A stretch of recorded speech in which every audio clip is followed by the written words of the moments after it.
piled up, but they did. Do you know the Jews' practice of Hanukkah? Have you heard of that? Do you know what it's all about? It's a feast that occurs in December this year and coincides with our Christmas to some degree. Their week of Hanukkah is Christmas falls in that week, which is an unusual thing. It doesn't happen very often. It will happen again though in 2 years, in 2024. And when it actually happens on the day of Christmas, some people have even named it Chrismukkah for some reason. So we're going to talk about Hanukkah today. It's what they recognize as the Festival of Lights or the Feast of Dedication. Sometimes you hear it in the Bible as he was there at the Feast of Dedication. However, it's not a true holy day. It's not mentioned in the list of holy days in the book of Leviticus. The festival didn't begin until actually just a few years before Christ. So this is not one of those that came from God on the mountain given to Moses, and they were practicing this all the time they were out in the wilderness. This is one that came later, much later, but it's a joyous holiday for them, and they extremely enjoy the time. You don't find anything about it in the Bible to speak of. However, you find it all defined in their book, the book of Maccabees. We'll talk about who the Maccabees were and how that fits in a minute. Let me just test your knowledge on what you know about various things that are Jewish. Are both of these menorah? Yes. You say they are? Yeah. Jenny, you're not allowed to talk because we went over this lesson. All right. You'll go with what Jenny said? I don't blame you. I would. Only on this slide, though, because I'm not going to let her say anything else. The menorah was simply a candelabra. That's all it was. So, yes, both of these are actually menorah. Which of these is lit during Hanukkah? The oil wick kind or the candle kind? The candle kind. All right, baby. I'm going to make you go out in the car. Okay. The kind with the candle is it's actually called a Chanukia, and the other is just a Chanukah. So it is the one with oil is the one that was in the tabernacle, but the one with candles wasn't in the tabernacle. They started making wax candles about 400 years before Jesus. I'm going to sit down and you come on up here. I'm sure you can do this better than me. So. Hey, at least she remembers. I thought, well, that's what I was thinking. Yeah. I thought the menorah only had 7 lights. It had. Other thing that's not, we're going to hear that. They're both menorah, but the one with 7 is special to the temple, and the one with 9 is special to Hanukkah. And we'll talk about why that's 9 candles in just a minute. The 9 candles are on what's called the Chanukia. So which came first, the menorah or the candle version? The menorah did, because this was the kind of thing that was in the temple. Moses brought that down from the mountain and put it in place there. But this festival of lights didn't happen until just a few years before Christ. It did not happen way long time ago in their religion. Now, the question I had in my mind was, oil-based candelabra have been around since Moses' time, around 1400 BC, so by now about 3,500 years. But candles were brought into during the reign of the Hasmoneans around 165 BC. Candles would have been, if Jesus had done this in his home with his mother and father, they would have had candles. Now, they were using tallow at that time and not wax-based candles like we use today, but yet they would have had candles, and they would have done this practice exactly like the Jews are doing it today, if you can believe it, because this was put in place quite a few years, well, just a few years before Jesus was even born. 9 candles are lit during Hanukkah. Now, if you don't know why it's 9, we'll discuss that in just a few minutes, please. Okay, all right. I know you know why, but. So here's the real question I had in my mind all my life, ever since I knew that Jews were doing Hanukkah and doing these candles. It's a real interesting question. Did Mary and Joseph set out yearly their 9 tallow candle menorah in their home at the time of Jesus? Well, you can't find it in the Bible. I mean, there's no mention of it at all, that Jesus participated in that. But all indications are that he probably did, because like I said, tallow candles were very common at the time of Jesus. They'd been in place for 100 years or so before he was born. So did Jesus practice the Hanukkah in the temple then, when the Jews were going to the temple during this time as well? Do you know if Jesus even did that? Jenny doesn't remember. Or she does remember, and she just doesn't say because she's afraid I'll hit her on the way home. But yes, Jesus did celebrate Hanukkah. Believe it or not, John chapter 10, verses 20 through 42 tells us that then the festival of dedication of the temple at Jerusalem happened. That's what it would have been called at that time. It would not have been called Hanukkah, because that word didn't get entered until later even. But the festival of the dedication is, in all practices, Hanukkah. And it was something that was practiced in the temple. And John tells us that Jesus went to the temple in the wintertime at the dedication of the temple. Now that's during Hanukkah. So the real question which I'll ask you is, so think about it as we go through this. Would it be okay for us to celebrate Hanukkah? Would there be anything wrong with it? Would God be unhappy with us that we chose to honor maybe the Jewish background of our Christian religion and lit candles and put them in our windows at Hanukkah like all the Jews do? Be thinking about that, and I'll give you some time to talk about that in just a little bit as you go through this. In the Bible, Jesus was in the temple during the Feast of Dedication. No reason to believe that his family would not have celebrated Hanukkah like all the other neighbors were doing at the time. And there are a lot of historical documents describing the practice of the use of candelabra in the Jewish homes and lighting them, especially on the day of illumination, which would have been Christmas Day. All of those candles would have gotten lit on that day. So here's some Hanukkah history. To understand the Hanukkah, you have to understand the Diadochi. You know who the Diadochi were? Man, there's so much stuff in here I can tell you guys that you never even heard of, right? Who are the Diadochi? Well, they came into being shortly when Alexander the Great died. He had 6 strong generals, and hence the concept of the Diadochi. There were 6 of them. His 6 generals had skirmishes, one with each other, as they claimed to be Alexander's successor. And they fought and contested, and a very long war that lasted for over 100 years was fought as one general came forward and tried to take over all the others, and another one would come forward and try to take over all the others.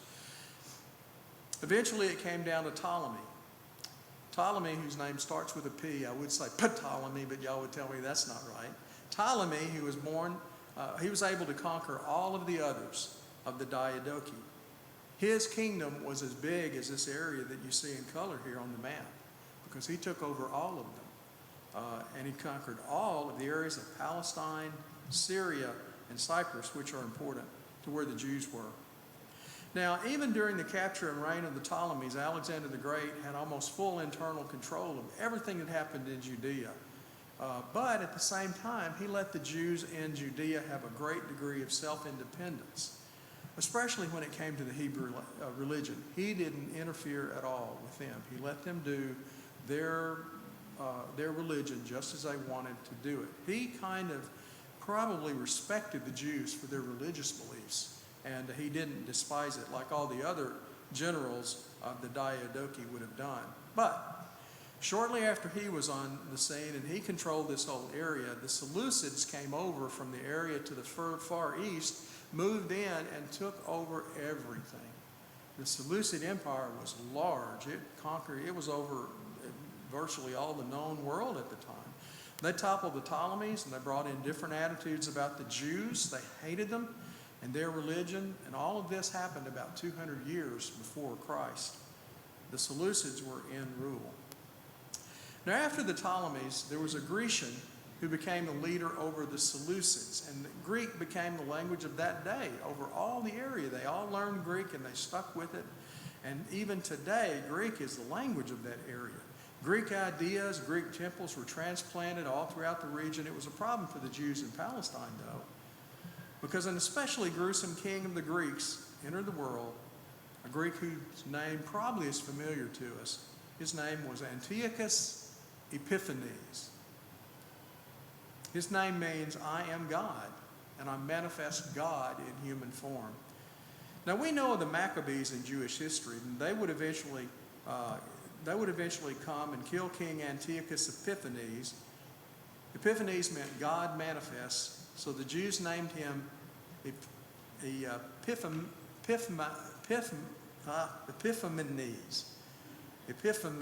and they put that in there because that means the crazy God.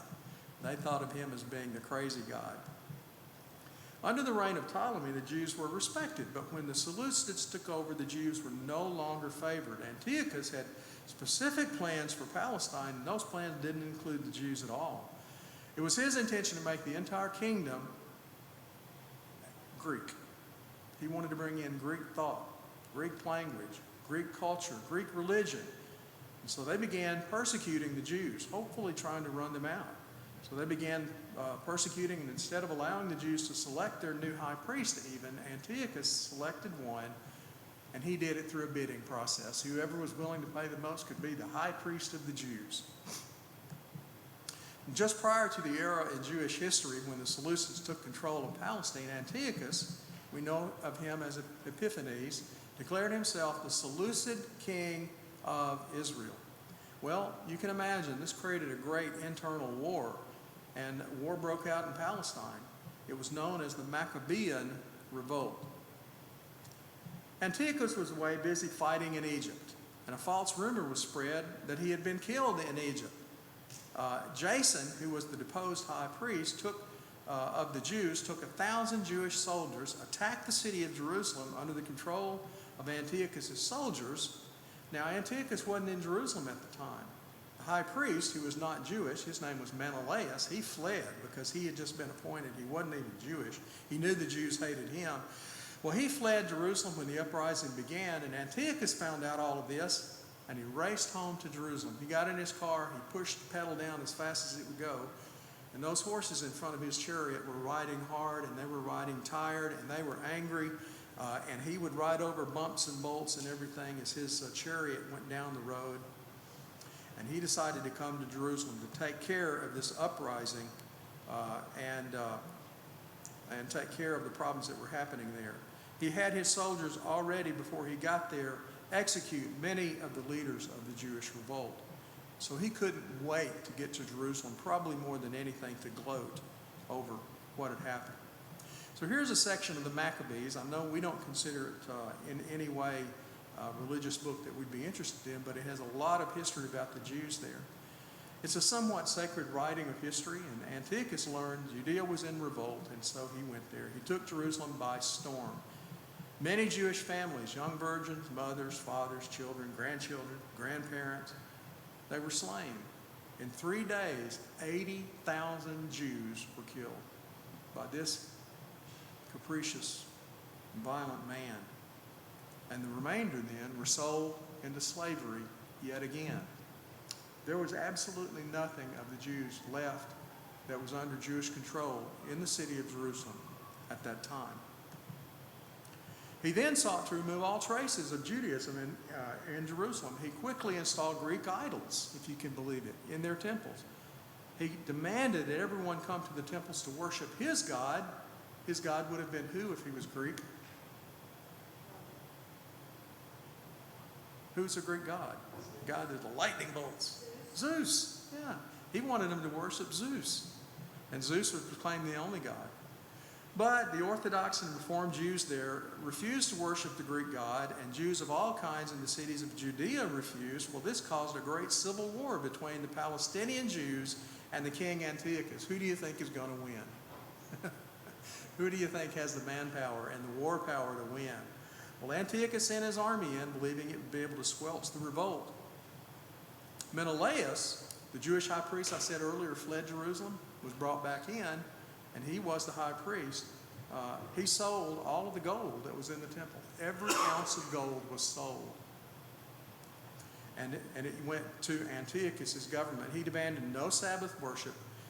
None of the Jewish holy days, which we've been talking about, could be practiced under him. There was no offering and sacrifice in the temple. But the single most detestable thing he did was to offer a pig on the altar of the Jews. He erected a statue then of Zeus directly on top of that altar. As soon as he got finished with the pig, they scraped it all off. He put a statue of Zeus, a great big tall golden statue of Zeus, directly on the altar in the temple in Jerusalem. Can you imagine how the Jews felt about that? The strife in Jerusalem was significant. Parthians chose the strategic time then to push in and attack, and they conquered important trade routes. And that split the Greek world really into two sections. It fractured the solid base of leadership in Antiochus, who was not in Palestine, though the wars decided to go back to Palestine to make sure, and the revolt was brought to an end. But he died on his way back to Jerusalem. His death was a very important event, a very gruesome and a very fitting one. He was in Parthia when he received the news that Jerusalem had fallen. And when he returned, those who were brave enough shouted, "Imposter! Fugitive! Run away!" And that just infuriated him.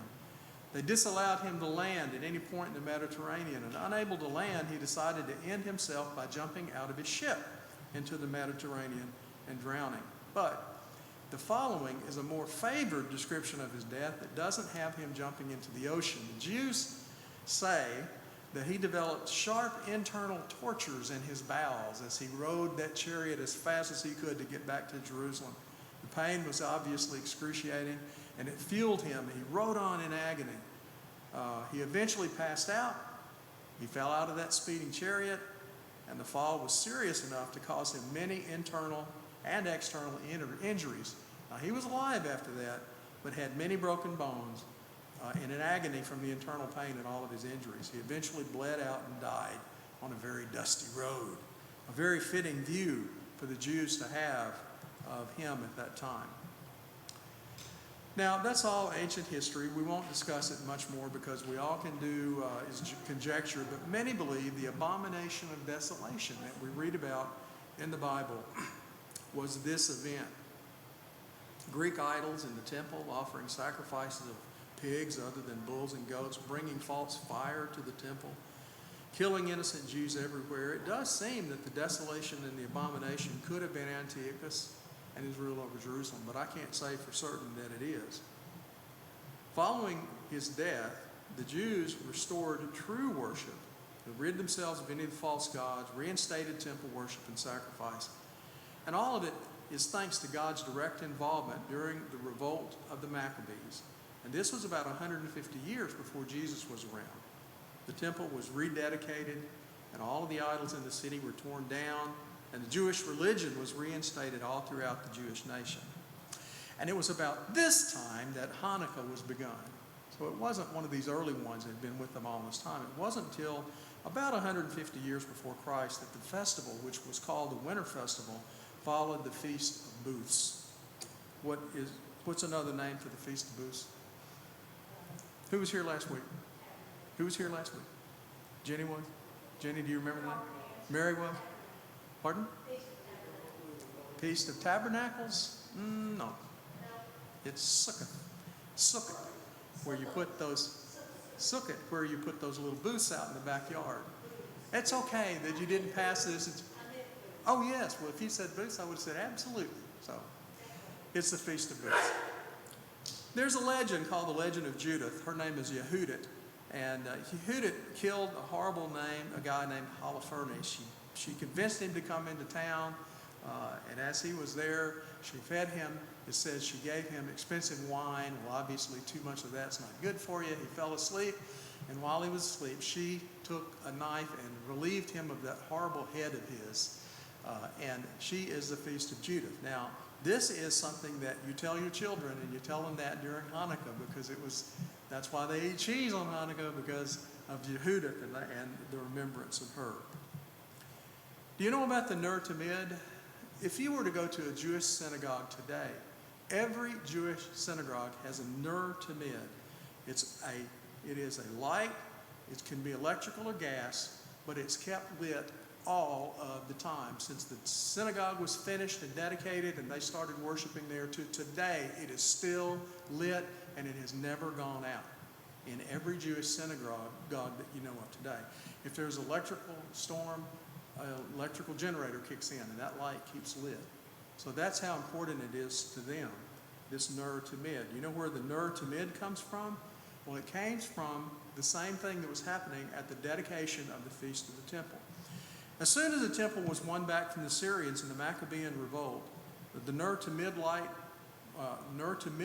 that had been turned out was lit again and supposed to have been kept burning, but there was a problem.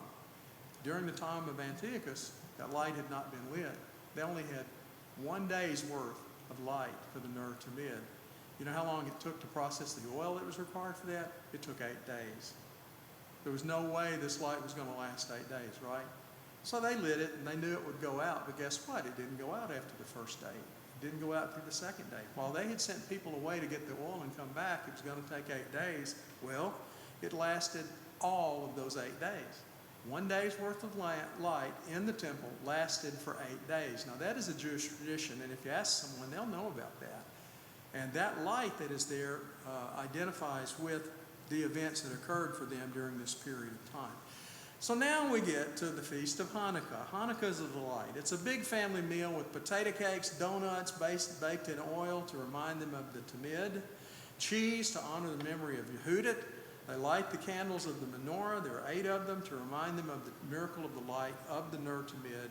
And children often get little gifts and they play with toys. And they eat a lot of chocolate. Now, who wouldn't like a holiday like that, right? All about the kids. Sounds kind of like Christmas Day in our family. Well, there are actually 3 types of menorah. There's one type for the Jews that have 7 branches, and that was the menorah that was in the tabernacle and the temple. The 9-branch menorah, which we just talked about, is the one that they light at Christmas time. But if you were a Jew, a good, outstanding Jew, and you died, the cantor would take a 5-branched candelabra and light it in remembrance of you and your life. Now, we get to how you light the Hanukkah. In case you're ever fortunate enough to go there and they say, Charles, would you light the menorah for us? You'll say, sure, I'd be delighted because I've been told how to do it. All right, here's how you do it, so don't forget this, okay? Now, actually, I'll tell you there's 2 different problems. There's 2 different ways to do it. Some homes you go and you'll have to ask, are you of this branch of Judaism or are you of that branch? The first branch of Judaism followed the first high priest, Shammai, and Shammai said what you do is you start with a blank candelabra and you light 1 candle on the first night and you add things to it. But the other branch of Judaism that followed the other Hillel says, no, you light them all on the first night, and then you delete them as the week goes along. Well, if any of you have never have witnessed it, I never have. I'd love to, but I have seen menorah in the light in the houses of windows around Christmas time. It would have been on the 7 days of this. And I've seen lights, obviously, in the houses. Have any of you seen any lights in the Jewish houses around here of any kind? No? Candles are put in place generally starting from the right to the left, but the candles are lit from the left to the right. Their language is left, is right to left. It's right to left. Ours is left to right. They read and write this way. So they're put in place that way, and then they're taken off, or they're lit in that direction as well. The middle candle is always lit first. There's a name for it. I didn't write it down, but there's a name for that. It's the shamash. The shamash candle is lit first, and then you use that, for the children will use that to light all the other lights on this day. Now, what would happen if they did this late at night, and it just so happened that it went past midnight that night, and they lit that candle for the day of Saturday on, they would have lit it on Sunday. That would have been bad form. So they have to make sure they light these candles certainly before midnight that night. They're lit and usually they stay lit for about 30 minutes. In some families, the dad lights them, or the mom, or the children. In some families, each person has their own Hanukkah. So it just kind of differs. There are a lot of customs about it. So Hillel and Shammai, like I mentioned, disagreed. Shammai said, light them all on day 1 and then start removing lights. The others said, no, you light day 1, day 2, day 3, until you get all 8 lamps lit. Then you put them in a public place, put them in a window or out on the front porch, because you want everybody to see that you are Jewish and that you honor the Jewish customs and tradition. And technically, The Jews are a light for the world. If you happen to go, Charles, you'll need to know how to play dreidel. Do you know how to play the dreidel? The dreidel game? No? Have you heard of it? Well, it's a wooden top that you see pictured there, and you just spin it, and it'll spin for quite a while, but eventually it's going to fall, and it's going to land with one side up, right? Everybody gets the same number of candy to start the game with, and then there's a pot of candy set up in the middle. Players take turns spinning, and when it falls, the side up tells whether you get to reach in the pot and pull one out and put it in your stash, or if you have to take one up and put it back in the pot. At the end of it, after they get so tired and hungry that they're ready to eat, somebody decides that they won, and then the game's over with. And my prayer for you would be that the dreidel always lands on the take one piece out candy out for you if you ever do go. They also give money. Do you know what they call their money? Have you heard of it? It's called gelt. Gelt is given to the children each night. And gelt is actually money, so the grandparents come loaded with quarters and dimes, and they give these children money as they go through the night. And then small chocolate coins are also given. I would prefer the kind that's hardened silver, but I like chocolate too. So, what is Hanukkah all about?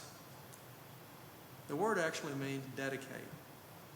It was a dedication that they go through every year when they dedicate themselves to the temple in Jerusalem and to the God of that temple. It's a dedication that they understand how God provides oil for all of us, because the Ner Tamid comes to mind, and how he rewards those of us who are steadfast even in the times of great persecution. One final thought question was, I asked you earlier about this, would it be wrong for Christians all over the world, for Christians anywhere, or just one family of Christians, would it be wrong if you practice Hanukkah with your children during that week? Now, the Jews would find it wrong, right? They would tell you you shouldn't be doing that if you don't understand Jewish and you're not Jewish, but you could teach your children a very important lesson about who the Jews are, what they believe, how different their beliefs are than us. And don't forget, Jesus, a Jewish Palestinian Jew at the turn of the century, probably did participate in Hanukkah at home, lighting the candles. And we know that he went to the temple during the celebration at the temple, and he wasn't running the people out of the temple and telling them you shouldn't be doing this. Also, he is, if you think about it, what that Ner Tamid is all about, isn't he? He is the light of the temple that never went out. It's even still lit today. It's lit in our hearts, and it never goes out. So I think you could teach your children a little bit about Bible history, if nothing else, a little bit about who the Jews are, if nothing else, if you did that with them. And I personally don't think it's wrong. I may not be an elder next week. I guess I'll find out this week. But that's my take on it, and I would just share that all with you. So, okay, any questions? Any comments? Thank you. Well, thank you for sitting here and listening to all of that. I appreciate that.